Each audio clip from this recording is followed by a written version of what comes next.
is forever. Amen. And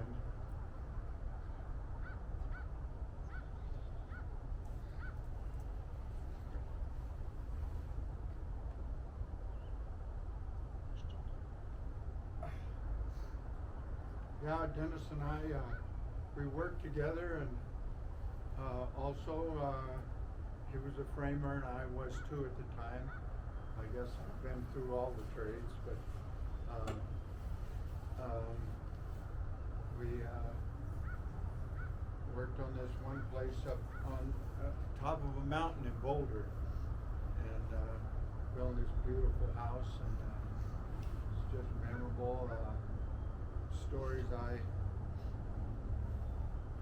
we were always pulling pranks on each other, and I don't mean to be disrespectful, just something that sticks with me and kind of is funny or whatever. But we were working on this house, and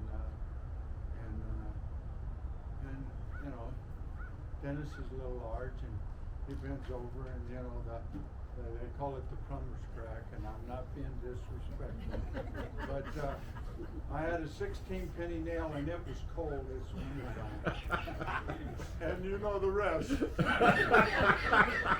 Well, that wasn't the end of it.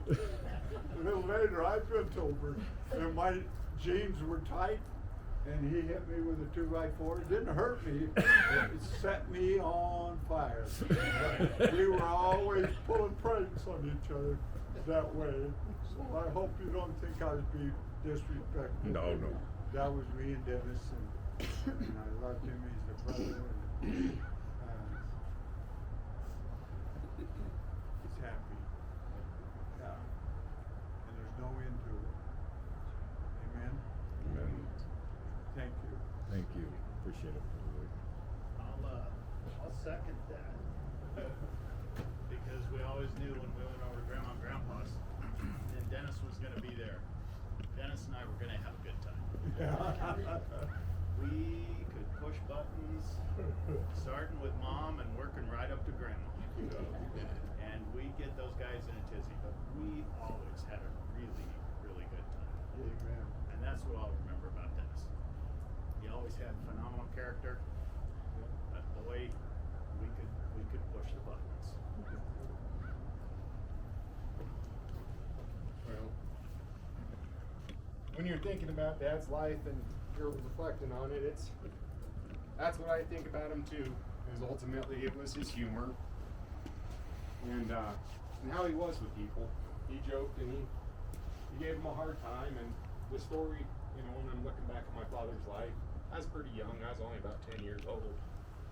And Malin and a bunch of folks from Jeffersonville, Indiana came out and they visited us, and they're coming out to see everybody. And I don't know if many of you met Malin at that time, Ray now, that married Sharon eventually.